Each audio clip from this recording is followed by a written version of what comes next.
A natureza se impõe entre o Brasil e o Pacífico. São quilômetros de rios. A mais extensa cadeia de montanhas do mundo. E um deserto conhecido pela aridez extrema. Esses obstáculos não vão impedir que, agora, o Brasil chegue ao maior e mais profundo oceano da Terra, por meio de uma estrada. O Corredor Bioceânico do Trópico de Capricórnio, ou Rota Bioceânica. Nós percorremos toda a sua extensão saindo de Campo Grande, uma viagem de mais de 3.000 quilômetros. Foi a partir da chegada desses trilhos no centro de Campo Grande, no começo do século XX, que o Mato Grosso do Sul se desenvolveu. E agora o Estado quer aproveitar o fato de ter uma localização estratégica, central, no país e na América do Sul para ser uma espécie de hub logístico, a porta de entrada e de saída de um corredor de desenvolvimento rodoviário, realizando um sonho antigo do Brasil, o acesso ao Oceano Pacífico, e, consequentemente, encurtando o caminho dos nossos produtos ao mercado asiático.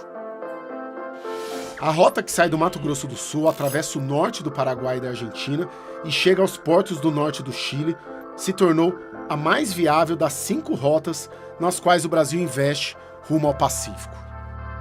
No caso específico da Rota 4, Bioceânica de Capricórnio, a gente tem declarações de diferentes presidentes, de diferentes colorações ideológicas dos diferentes países envolvidos.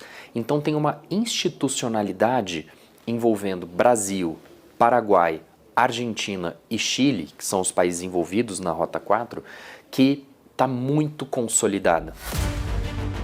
A nova realidade econômica do Brasil acelerou essa saída.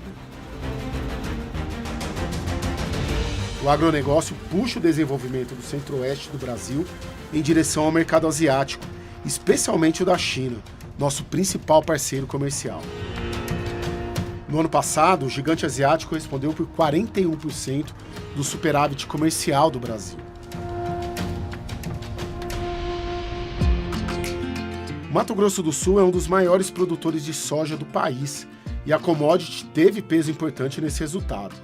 A soja, o petróleo bruto e o minério de ferro representaram 75% do total exportado pelos produtores brasileiros aos chineses. E o Brasil pretende fortalecer essa parceria diante do tarifaço americano. Para o Brasil, desde a colônia, os nossos 200 anos de história independente, até 2000 mais ou menos, o centro do nosso comércio exterior estava no Atlântico Norte. Agora, nos últimos 25 anos, o mercado mundial se reequilibrou em direção à Ásia-Pacífico e as exportações do Brasil agora são predominantemente para aquela região. Ela é extremamente estratégica, tendo em vista a competitividade do Brasil. A gente não pode achar que o Brasil é o celeiro do mundo e que nós vamos continuar deitado eternamente em berço esplêndido. Nós estamos tendo uma expansão agrícola na África, que é muito mais próxima da Ásia. Nós estamos tendo a tecnologia, a inteligência artificial sendo avançando no mundo inteiro. Então nós temos também que correr atrás do prejuízo. Esse cenário levou agentes políticos e econômicos regionais a pressionar por uma saída mais rápida e mais barata dos produtos brasileiros para a Ásia.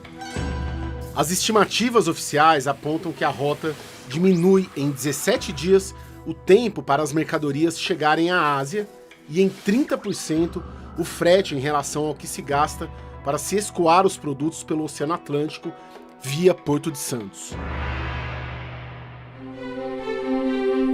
Cláudio Cavol é presidente do Sindicato das Empresas de Transporte de Cargas do Mato Grosso do Sul e organizou comitivas de empresários que se dedicaram a encontrar o melhor caminho para o Pacífico. Em 2013 nós vivíamos praticamente um apagão logístico no Brasil. Nós tínhamos portos entupidos de caminhões em Paranaguá, em Santos, Itajaí. Nós tínhamos mais de 100 navios ao largo do Porto de Paranaguá, esperando para poder encostar e carregar nossa soja. Foi aí que então saímos atrás de uma nova saída e essa saída se mostrou viável pelo Pacífico. O caminho mais rápido seria pela Bolívia, mas a legislação do país permite que somente bolivianos dirijam seus caminhões. O movimento brasileiro buscou aliados no Paraguai e nos estados subnacionais vizinhos, no Chile e na Argentina, pelos quais a nova rota passaria. Todos eles com uma característica em comum: estão distantes do centro político e econômico de seus países e sentiam que as grandes capitais não viam uma nova rota de desenvolvimento como uma aliada, mas sim como uma ameaça. A pressão de baixo para cima deu certo e uma declaração presidencial de 2015 oficializou o corredor bioceânico como uma política de Estado. Fundos internacionais viabilizaram a execução de obras. E os estados também se organizaram em fóruns regionais que frequentemente se reúnem para debater a integração e a governança da rota. Assim como acontece na Europa, nós queremos fazer um tratado da rota. Ele seria um tratado supranacional, com uma legislação própria, permitindo efetivamente que a gente dê o fluxo necessário, tanto de pessoas como de mercadoria. Seria um projeto inédito, isso não existe ainda no âmbito da América do Sul, mas é o caminho para que efetivamente a gente gere o desenvolvimento e a competitividade da rota bioceânica. Um dos desafios é a união aduaneira. No nosso caminho entre Campo Grande e os portos do Chile, passamos por 3 fronteiras. À exceção da fronteira paraguaia, na Argentina e no Chile, os procedimentos de entrada foram lentos e burocráticos, mostrando que os caminhões com nossas commodities precisam de mais do que apenas asfalto para chegarem competitivos ao Pacífico. Sidrolândia é uma das primeiras cidades da rota bioceânica, saindo de Campo Grande rumo ao Oceano Pacífico. Ela já tem uma intensa produção agropecuária e a aposta é de que terá um grande salto de desenvolvimento com a rota, principalmente porque aqui se localizam muitos frigoríficos e a expectativa é de que a carne brasileira seja o primeiro grande produto a ser exportado ao mercado asiático pela rota bioceânica. A previsão é de que outros produtos, como fertilizantes, possam desembarcar no Brasil por preços mais competitivos e que o turismo se intensifique. A rota ligará a região mais seca e também uma das mais visitadas do mundo, o Atacama,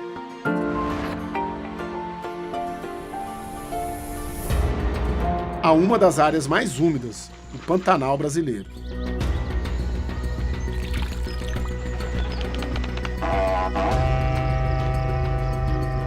Essa natureza antagônica se completa com as belas paisagens de Salta e Jujuy na Argentina e a grande Cordilheira dos Andes. É toda uma gama de serviços e produtos que hoje não tem muito um outro caminho e que daqui a algumas semanas, daqui a alguns meses, terão, além do turismo, trazer paraguaios, trazer argentinos, trazer chilenos para desfrutar de bares e restaurantes, ficar nos nossos hotéis, né? Deixar divisas no nosso país e vice-versa, turistas brasileiros conhecendo esses destinos também. O cenário pantanoso que no passado dividiu os países da América do Sul na mais sangrenta guerra do continente, a Guerra do Paraguai, hoje serve para unir. É aqui que está sendo construída a maior e mais cara obra da rota bioceânica, a ponte que ligará a cidade de Porto Murtinho, no Mato Grosso do Sul, a Carmelo Peralta, no vizinho Paraguai. Essa ponte que liga o Brasil ao Paraguai é um dos poucos trechos que faltam para que a rota bioceânica seja inaugurada. É interessante porque a história dessa ponte, ela sintetiza bem a história da própria rota. Nasce a partir de gestões da sociedade civil, do setor privado e de autoridades locais e regionais para que a estrada saísse. E foi no final do governo Temer que houve um acordo para que Itaipu Binacional colocasse aqui 101 milhões de dólares para a execução da obra, que deve ser inaugurada em 2026 com a presença do presidente Lula. Do alto, a gente consegue ter a dimensão da grandiosidade da ponte, que será a terceira entre os dois países. São quase 1.300 metros de extensão e 21 de largura, numa estrutura que inclui viadutos de acesso e um trecho estaiado com torres de 125 metros de altura. Mas, para que ela seja transitável, é necessário que as obras de acesso também estejam prontas. Aqui estão sendo feitas as obras de acesso à ponte. São 13 quilômetros ao custo de 425 milhões de reais, uma obra totalmente do governo federal com recursos do PAC. E ela é bem complexa, porque ela é toda feita por cima de pântanos. E mais importante de tudo, é relevante que essa obra seja inaugurada junto com a ponte, porque a rota bioceânica só vai funcionar se a ponte e as alças de acesso à ponte estejam prontas ao mesmo tempo. Com 75% da obra executada até o mês passado, a ponte bioceânica deve ser inaugurada antes da entrega das alças, segundo o governo federal. Além da ponte e dos acessos rodoviários, também está prevista a construção de centros aduaneiros em ambos os lados da fronteira. A estimativa inicial é de que 250 caminhões passem pela ponte todos os dias quando os trabalhos terminarem. Enquanto isso, a pequena Porto Murtinho deseja se tornar uma espécie de portal brasileiro para o Pacífico. A cidade, por onde circularam tropas da Guerra do Paraguai no século XIX, preserva nas fachadas as memórias das batalhas e disputas territoriais que marcaram a história dos dois países e tenta deixar para trás o isolamento comum às áreas vistas como pontos finais da logística. O Mato Grosso do Sul era o fim do Brasil a oeste. Então, sempre, desde a colônia, passando pelos 175 anos de independência, essas regiões foram vistas como o último ponto logístico para distribuir produtos e o primeiro para recolher produtos para levar para os portos do Atlântico e exportar. Essa é a história dessas regiões. E com a possibilidade de um corredor integrado, hoje elas podem ser nós logísticos articuladores com conexões e novos caminhos, né?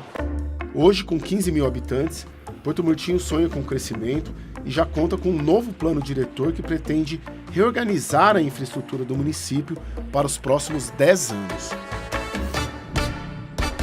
As regiões de fronteira, elas são regiões bastante complexas. Normalmente não são regiões que se desenvolvem muito, porque as pessoas querem ficar pouco tempo na fronteira. E o que nós estamos fazendo com o Porto Murtinho é exatamente uma lógica ao contrário dessa lógica de fronteira, que é exatamente um novo plano diretor, estabelecer uma área de serviços para quem vai transitar pela essa rota, tanto para transporte como para serviço, criar atrativos para essas pessoas permanecerem em Porto Murtinho, que é fundamental. Em seu quarto mandato, o prefeito de 77 anos nos recebeu em seu gabinete na prefeitura. Ele fala com entusiasmo da importância do corredor bioceânico para a cidade. Nós somos estratégicos. Porto Murtinho era um lugar fim de linha esquecido. E hoje Deus botou a mão e falou, é aqui que o mundo vai começar para o Brasil e Porto Murtinho vai ser a cidade mais importante. Na expectativa de atrair investimentos chineses, o prefeito preparou até um caderno com mapas e detalhes dos planos para a cidade, escrito em mandarim. O local já atrai investidores por ser um eixo da Bacia Platina.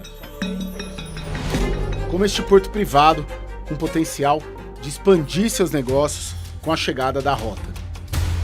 Como o centro urbano de Porto Murtinho fica a mais ou menos 5 quilômetros das obras de acesso à ponte, a cidade contratou uma consultoria para elaborar um novo plano diretor para o município.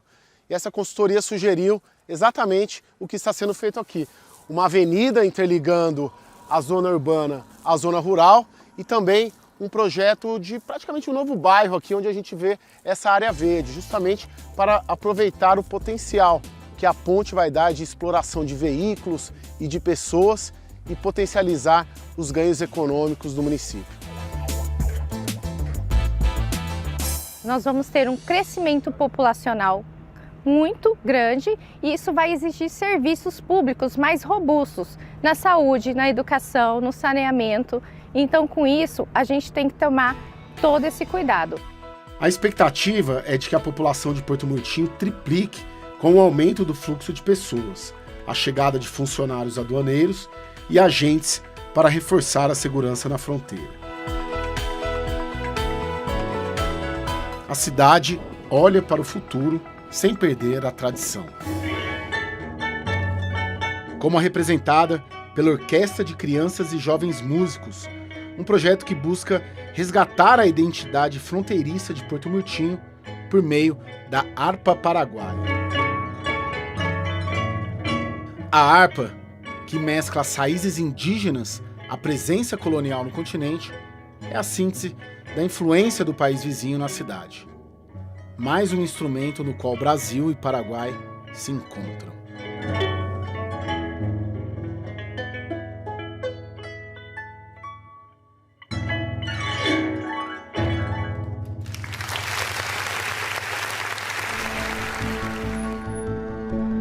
Para chegar ao Paraguai hoje pela rota bioceânica, só de balsa.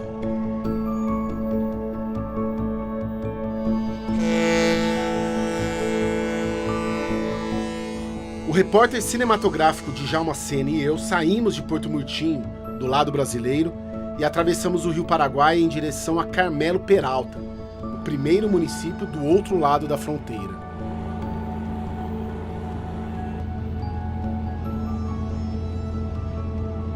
É o único meio viável hoje, enquanto se aguarda a inauguração da ponte. Localizada a 700 quilômetros da capital, Assunção, a pequena cidade de menos de 5 mil habitantes dá acesso à PY-15, que corta o Grande Chaco Paraguaio, bioma que abriga a maior e menos populosa região do país. Pela estrada, muitas fazendas, boa parte delas de brasileiros e com brasileiros trabalhando. Conversamos com 2 veterinários que relataram como a rota pode impulsionar suas vidas e a de quem vive de agricultura no Paraguai. Estou há 7 anos aqui, eu morava numa propriedade onde a rota bioceânica passa por ela. Já melhorou e muito o acesso, a logística das fazendas, não tem nem como comparar com quando era antigamente. Sim, e com a rota deve melhorar? Com certeza. A logística principalmente, né? O acesso, você poder escoar os animais também e as propriedades que também trabalham com agricultura. Mas é para uma comunidade de protestantes que a rota pode, de fato, fazer a diferença. De origem europeia, os menonitas canadenses chegaram ao Paraguai há 100 anos em busca de autonomia e liberdade religiosa e foram responsáveis pelo desenvolvimento agrário da região do Chaco, com destaque para a pecuária e a produção de leite e algodão.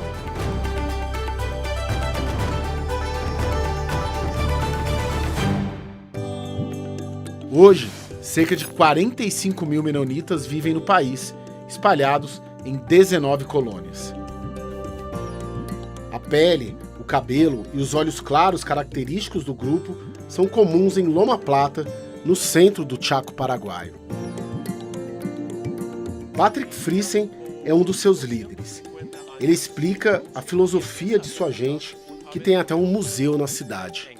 Originalmente, a ideia era ter a autonomia, ter completa independência e ser completamente autossuficiente. Por isso, basicamente, o que se construyó acá sempre se construyó de acordo a la necesidade. A cooperativa Schortzer, formada por eles, é uma potência do agronegócio paraguaio, com faturamento de mais de 500 milhões de dólares por ano. Os menonitas do Chaco têm até um banco próprio. Gustavo Savatsky, outra liderança menonita, é o presidente do banco. Ele comentou sobre o potencial da rota bioceânica para os negócios da comunidade. esta ruta hace cada día más chico el mundo para nosotros, o sea que nos da una gran oportunidad de competir mejor, porque un costo elevado siempre es el flete. Eso va a ser un Mercosur real. Eso es el canal de Panamá sudamericano, como solemos decir. ¿Por qué? Porque ese nos acorta la distancia, tanto para Brasil como para nosotros. Assim como no Brasil, as obras da Rota Bioceânica no Paraguai estão avançadas.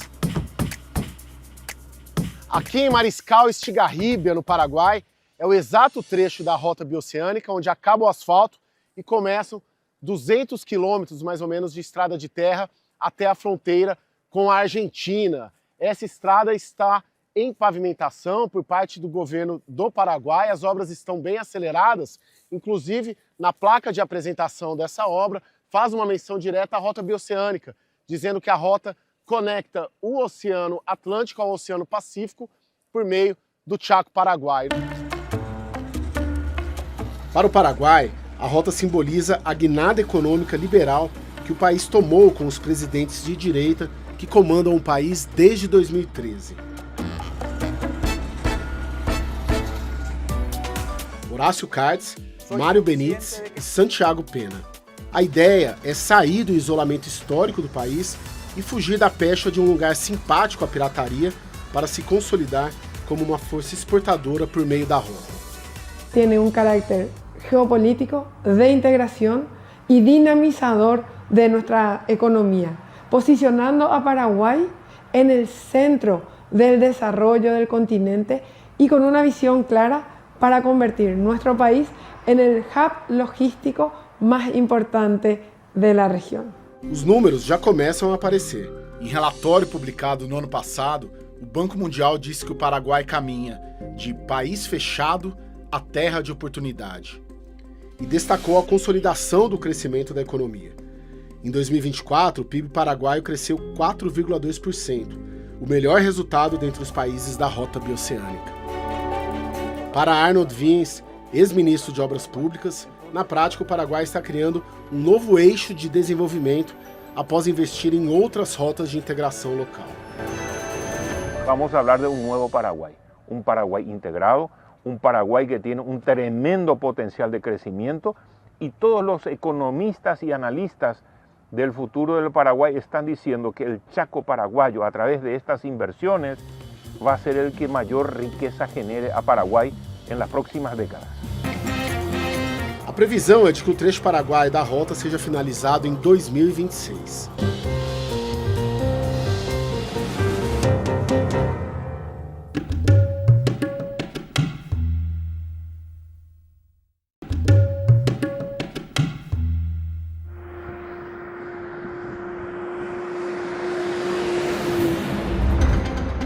A rodovia que atravessa a maior cordilheira do mundo, os Andes, revela a sua riqueza de paisagem,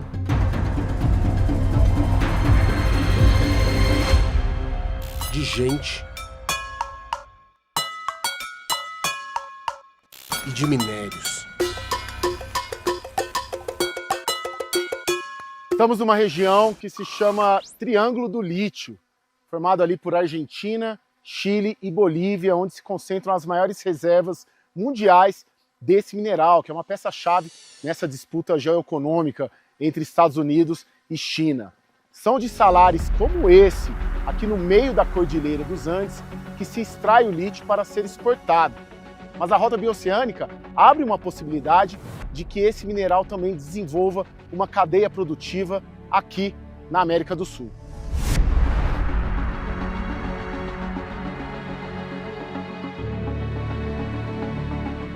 Juntos, Argentina, Bolívia e Chile concentram 57 milhões de toneladas de lítio de reservas confirmadas, o que corresponde a quase metade das reservas do planeta. O mineral é usado na fabricação de baterias que permitem o funcionamento de produtos estratégicos, como veículos elétricos e celulares. E a China é quem domina a produção global de baterias e o processamento de lítio.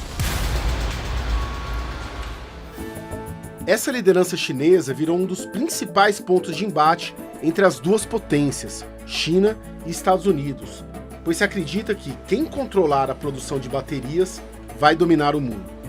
É por isso que Donald Trump pressiona países, como o Brasil, a abrirem seus mercados para que empresas americanas tenham prioridade na exploração não só do lítio, mas também de outros minerais críticos. O domínio do lítio favorece aqueles países que têm esse controle, porque nós sabemos que a tendência é que o lítio, a demanda por lítio cresça 3 até 6 vezes mais do que a produção atual. Então, por isso, existe esse contencioso entre a China e os Estados Unidos. Tão longe e ao mesmo tempo tão perto dessa disputa, a 4.000 metros de altitude, ainda no lado argentino da Cordilheira dos Andes e a poucos quilômetros da fronteira com o Chile, fica o povoado de Susques. A capela do século XVI é a construção mais antiga do povoado e ainda guarda as características originais. A mistura das influências da colonização europeia e da cultura inca aparece nas paredes de barro, no telhado de madeira e no altar dedicado a Nossa Senhora de Belém. Onde Cristo está sentado à la derecha de Deus. As ruas de pedra e terra batida também preservam a herança colonial. A população de quase 4.000 habitantes é indígena e parte dela trabalha nas plantas de exploração de lítio. Como as da Exer, que tem parte do capital chinês. A planta industrial da Exer na rota está em fase inicial e tem potencial para atingir uma produção de 40.000 toneladas por ano de carbonato de lítio para baterias. Além do lítio, a região que beira o corredor bioceânico é rica também em cobre e ferro. Tanta riqueza mineral ainda não parece ter despertado o interesse de Buenos Aires. Os cerca de 700 quilômetros da rota bioceânica que cortam a Argentina são os que mais apresentam dificuldades dos 4 países. A começar pela alfândega. Essa linha é a exata fronteira entre o Paraguai e a Argentina. E a poucos metros daqui está a alfândega argentina, que simboliza bem uma questão chave para o sucesso da rota bioceânica, a união aduaneira. Os relatos que nós colhemos ao longo da viagem apontam para uma dificuldade de circulação de cargas e de mercadorias por aqui, justamente porque há poucos funcionários e os horários são restritos. Os fóruns que debatem a rota bioceânica já tentam avançar nesta integração aduaneira, mas isso ainda está longe de ser uma realidade. Um estudo recente do Banco Interamericano de Desenvolvimento sobre as fronteiras do corredor bioceânico aponta 11 problemas nesta fronteira, como inexistência de condições mínimas para o transporte seguro de carga, deficiência de infraestrutura nos acessos e possíveis restrições de operações por falta de equipamentos. Para piorar, assim que se sai da alfândega, são 26 quilômetros de estrada de terra sem nenhum sinal de obras de pavimentação. O órgão responsável por obras no país foi desativado pelo governo de Javier Milei. Nesta semana, porém, uma declaração do presidente argentino animou os entusiastas da rota. Em um encontro bilateral em Assunção, no Paraguai, Milei disse que haverá uma nova ponte na fronteira por onde passamos. Ele também destacou a formação de um grupo de trabalho para promover a exportação de gás natural da reserva de Vaca Muerta, na Patagônia Argentina, para o Paraguai e o Brasil, por meio do corredor bioceânico. A fim de profundizar a integração energética e fronteriza, potenciar as cadenas de valor regionais, reduzir costos logísticos de cara a los mercados de Ásia e o Pacífico e favorecer o intercâmbio de bienes e serviços. O professor Alejandro Safarov integra uma rede de acadêmicos que se dedica a estudar a rota bioceânica para ajudar as autoridades dos 4 países a desenvolvê-la. Ele diz que o projeto nunca interessou aos agentes econômicos de Buenos Aires, que preferem investir no porto da capital argentina. Buenos Aires concentra el 40% de la población, es nuestra zona núcleo de Argentina junto a las provincias de Córdoba y Santa Fe, son responsables prácticamente del 80% de las exportaciones de Argentina. La economía de Argentina sigue orbitando a través del puerto de Buenos Aires. Entonces, es muy difícil salir de esa lógica, que ya es un tema para los argentinos, es un tema cultural. A indiferença da capital argentina não impede que o NOA, sigla para Gran Norte Argentino, se mexa. Federico Valejo é um empresário que investe em empresas da região e vislumbra na rota o potencial de alavancar a economia regional. En todos aquellos actores en los que nos encontramos haciendo negocios, en la búsqueda de mayor rentabilidad, mayor calidad en los productos y servicios y por supuesto diversificar los ingresos, ¿no? Ya que estamos hablando de los potenciales ingresos de divisa que va a generar una conectividad con los principales países limítrofes, ¿no?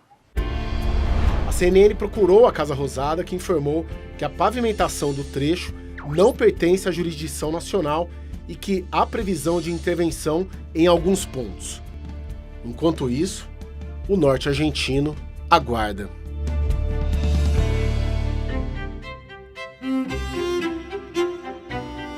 No caminho da rota bioceânica, a linha divisória entre a Argentina e o Chile, no alto da Cordilheira dos Andes, parece seguir a mudança da paisagem. Antes da fronteira, no chamado Passo de Jama, o vermelho da terra se impõe ao pouco verde que ainda resta.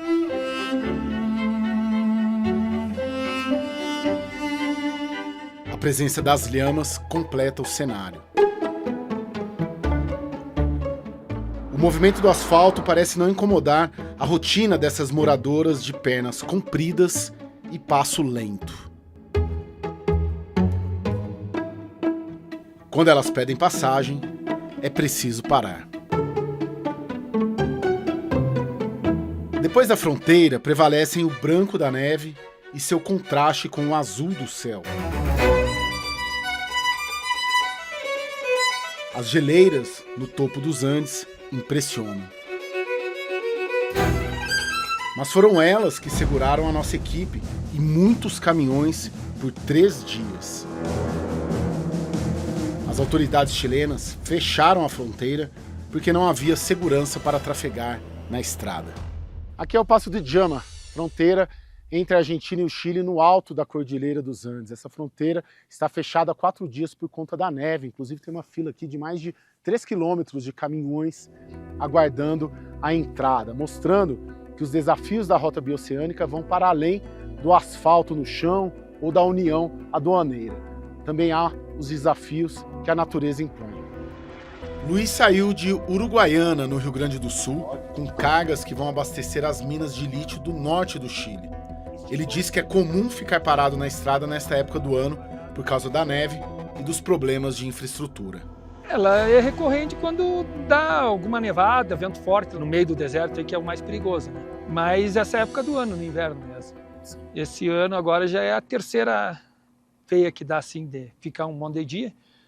Mas o que mais complica é a própria infraestrutura do lado chileno, que eles não... É uma coisa que é para um dia e no outro eles botar equipamento, fica 4, 5 dias aqui. Chega sábado e domingo eles não trabalham. Depois que entramos no Chile, vimos que o fechamento para o tráfego se justificava. Muito gelo aqui na pista da rota bioceânica. Olha aqui, ó, toda essa subida aqui da estrada. Aliás, desde a hora que nós entramos, atravessamos a fronteira, gelo em toda a pista. Inclusive dá para ver ali montes de gelo que foram recolhidos nos últimos dias e que deu para entender por que a fronteira ficou fechada, porque toda a pista estava com aqueles montes de gelo impedindo a passagem e criando aquelas filas de caminhões e de carros. E aqui dá para ver um vale grande aqui, bem no alto da Cordilheira dos Andes e toda a rota bioceânica atravessando ela no meio do Chile. Ao longo do caminho, a altitude vai diminuindo e o branco da neve começa a dar espaço a outra paisagem.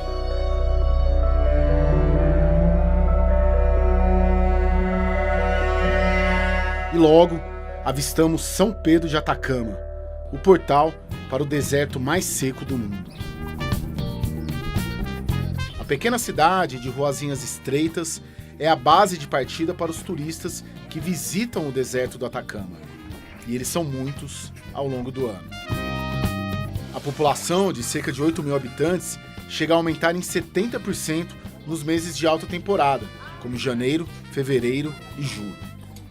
A economia da cidade tenta se adaptar ao crescimento explosivo do turismo com a criação de novos negócios e a ampliação dos espaços gastronômicos e de hospedagem. É de lá que partimos para o último trecho da nossa viagem rumo ao Pacífico. Ao contrário da Argentina, o Chile abraçou o corredor bioceânico. O presidente Gabriel Boric criou uma comissão de alto nível que elaborou um plano de ação que prevê o desenvolvimento e melhoria da infraestrutura portuária para suportar o fluxo projetado de carga. Mejorar en materia de seguridad, tomar todas las innovaciones que sean necesarias para que el corredor bioceánico sea un lugar seguro. Y por lo tanto vamos a potenciar y mejorar la infraestructura pública del funcionamiento del corredor, vamos a facilitar el tránsito entre los países, vamos a construir un sitio de inspección para la fiscalización y el control de cargas más cerca de la frontera, las cercanías del Paso Jama. A rota bioceânica foi pauta de um encontro neste ano de Boric com Lula em Brasília. O país mais aberto da América Latina quer se abrir ainda mais e investir nos portos do norte. Nós fomos a 3 deles. Um dos portos fica no centro de Antofagasta, a maior cidade da região, com mais de 500 mil habitantes. O plano de investimentos alcança 100 milhões de dólares para estruturar um centro logístico e ampliar a capacidade anual de transferência para 7 milhões de toneladas. Este puerto que ustedes ven tiene más de 700 metros lineales. Acá en el futuro van a poder operar naves containeras, ¿no es cierto?, de gran envergadura, que van a poder trasladar la carga que venga desde el corredor bioceánico. En ese sentido, estamos preparando la infraestructura del puerto. Nosotros hemos estado haciendo mucha inversión para propiciar que inversionistas brasileños, paraguayos, argentinos vengan a la región, se instalen con industria y puedan usar las franquicias chilenas para exportar hacia el continente asiático. A 60 quilômetros dali, o porto privado de Angamos, na Baía de Mejillones, é apontado como de maior potencial para se adaptar à rota por ficar afastado de centros urbanos. Em 2024, o porto movimentou mais de 3,5 milhões de toneladas de carga, basicamente minerais críticos como cobre e lítio para o mercado asiático. Também no ano passado foram investidos 43 milhões de dólares em projetos de infraestrutura para ampliar a capacidade, já pensando nos impactos do corredor bioceânico. A ruta bioceánica nos trae la oportunidad de expandir y diversificar las cargas que movemos actualmente y es el principal potencial de crecimiento que tenemos en el largo plazo. Mais ao norte fica o porto da cidade histórica de Iquique. Na Praça Central, a Torre do Relógio, construída em 1878, quando Iquique ainda pertencia ao Peru, é um marco importante da era de ouro do salitre, que impulsionou a economia local até o início do século XX. A restauração do teatro de estilo clássico, também do final do século XIX, foi entregue em maio, depois de 17 anos fechado para obras. Os detalhes da decoração da cúpula, do palco e dos camarotes ainda preservam a riqueza do período.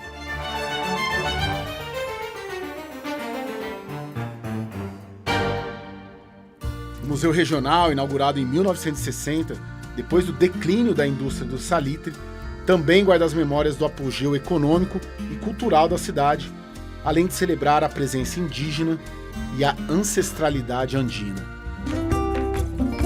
Inspirada pelas glórias do passado, Iquique agora vislumbra o futuro e aposta tudo na modernização do seu porto. Esa es la apuesta de Iquique, de hace más de 50 años atrás. El comercio, plataforma logística y de comercio y turismo va de la mano. Entendemos que al tener las carreteras conectadas va a poder llegar la gente a Iquique, va a poder generar comercio, va a poder instalar sus empresas, va a poder traer los productos que necesita Brasil 15 días menos de navegación y llevarlos a Brasil. A cidade fica localizada estrategicamente entre os portos de Santiago, ao sul, e o porto chinês de Xangai, no Peru, e se projeta para ser um hub logístico de navios para importação e exportação de mercadorias. Mas principalmente é daqui que saiu um personagem histórico, um dos grandes idealizadores do corredor bioceânico, Dom Jorge Soria. Muito gosto. Prazer conhecê-lo, não precisa? Não, sim. Sou um caballero.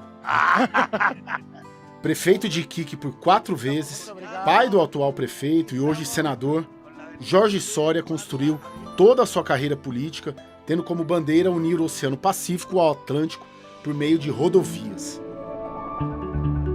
Na sua trajetória, esteve com lideranças do mundo todo vendendo o projeto. Aos 89 anos, ele nos recebeu na beira do Oceano Pacífico e nos contou que começou a pensar em um corredor bioceânico ainda menino, quando era presidente dos estudantes do Colégio Masculino de Iquique. No caminho, diz ter encontrado pessoas de coração aberto para a ideia. Los sueños quería que se hicieran realidad. Y para eso me recorrí el mundo. Yo diría que en todas partes había un corazón abierto, porque era muy simple y se hicieron. Casi todas las carreteras, los puertos están casi hechos. Para ele, o principal atrativo do corredor é unir a América do Sul. Aquí integramos toda Sudamérica, la integramos de aquí a todo el mundo. Tan simple como eso. Y tenemos agüita a este lado, lo que te decía, en el Océano Pacífico, y también, si no te gusta el Océano Pacífico, usa el Océano Atlántico, que lo estás usando por lo menos. ¿Se siente realizado? Sí, me siento realizado. Que Tatita Dios me dé hartos añitos más de vida para verlo entero. Observar o maior oceano do mundo nos conecta com a grandeza desse sonho de integração compartilhado por todos aqueles com quem conversamos em 12 dias de jornada. A profundidade do Pacífico remete à riqueza e à diversidade das paisagens e da cultura da América do Sul, onde a promessa de desenvolvimento econômico também pode significar união.